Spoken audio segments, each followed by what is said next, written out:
Frédéric Aziza, LCP, il y a du son. LCP et Radio J. Vous l'avez un peu évoqué tout à l'heure, Monsieur le Président. Je voulais vous poser une question à propos de ce qu'on appelle l'affaire Dieudonné. Qu'est-ce qu'elle révèle de l'état de la France? Et puis, qu'est-ce qui vous paraît le plus dangereux dans cette affaire? C'est les liens de Dieudonné. Qu'est-ce qui est le plus dangereux, pardon, pour vous et pour la société française? C'est le fait que Dieudonné veuille fédérer avec Alain Soral une France antisémite, black, blanc, beurre, ou les liens de Dieudonné avec le Front National? Moi, je vais d'abord saluer une victoire. Parce que quand on engage une action, à un moment, il doit y avoir un résultat. Beaucoup s'interrogeaient. Était-il possible d'empêcher celui que vous avez cité de faire des spectacles dont une partie du contenu était clairement antisémite?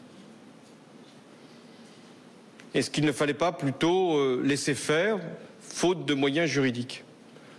Le Premier ministre, le ministre de l'Intérieur ont dit « Nous allons empêcher qu'un spectacle clairement antisémite puisse continuer de se produire et de faire même une tournée en France telle qu'elle était prévue. » Pour cela, il fallait prendre une circulaire.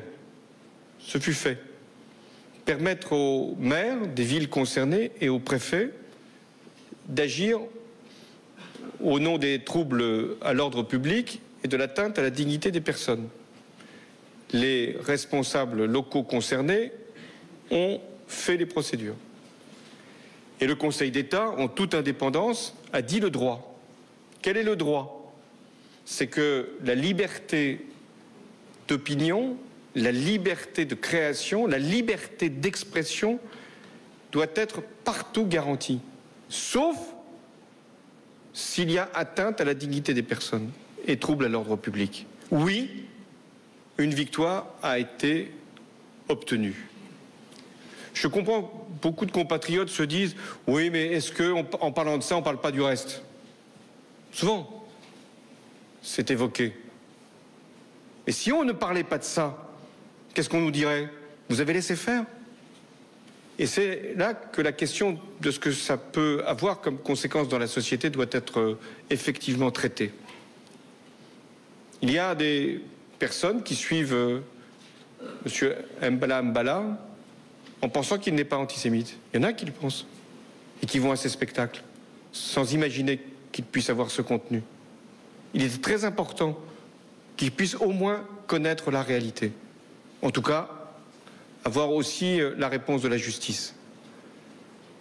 Je constate aussi que M. Mbala a renoncé à son spectacle et a enlevé les parties les plus litigieuses.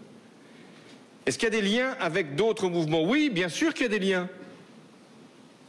Les antisémites, c'est un réseau. Ils ne viennent pas forcément tous des mêmes sources, n'ont pas eu les mêmes parcours. Mais enfin, c'est un réseau. Quant aux partis, et notamment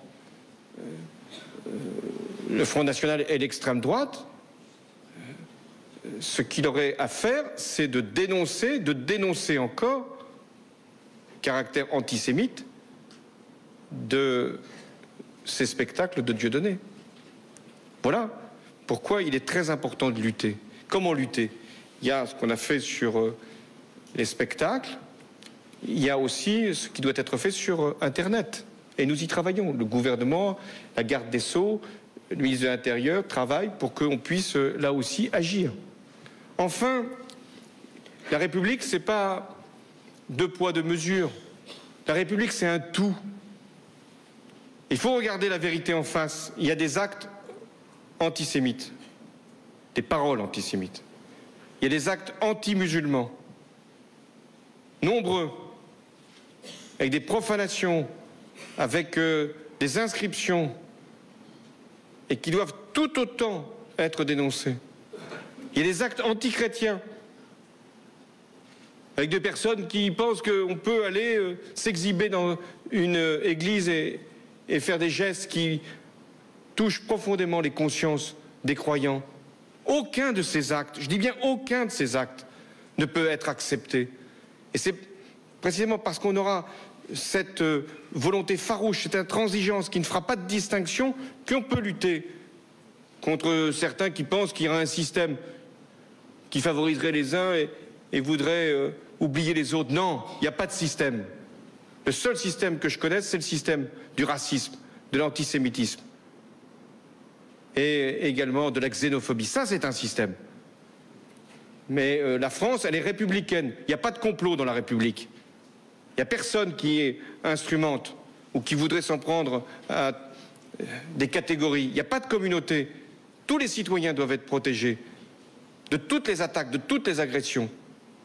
De la même manière, la lutte contre les discriminations, c'est très important parce qu'effectivement, quand on est floué, humilié dans son propre quartier, on peut aller se réfugier vers certaines causes. Il y a un autre phénomène qui n'a plus rien à voir avec celui que vous décrivez, mais qui est tout aussi inquiétant. C'est un certain nombre de jeunes Français, aussi de jeunes étrangers en situation régulière en France, qui vont en Syrie combattre. 700 sont recensés. C'est beaucoup. Certains sont morts. J'ai encore à l'esprit le témoignage de cette mère qui a perdu 2 de ses proches, 2 de ses enfants. Et puis aussi lutter contre un certain nombre de réseaux et de foyers qui entretiennent le terrorisme. Vous voyez, la République, oui, c'est une bataille, elle aussi. Mais là-dessus, chacun sera regardé par rapport à ses positions. Et ceux qui seront indulgents à l'égard de ces phénomènes, voire même protecteurs, auront à payer le prix.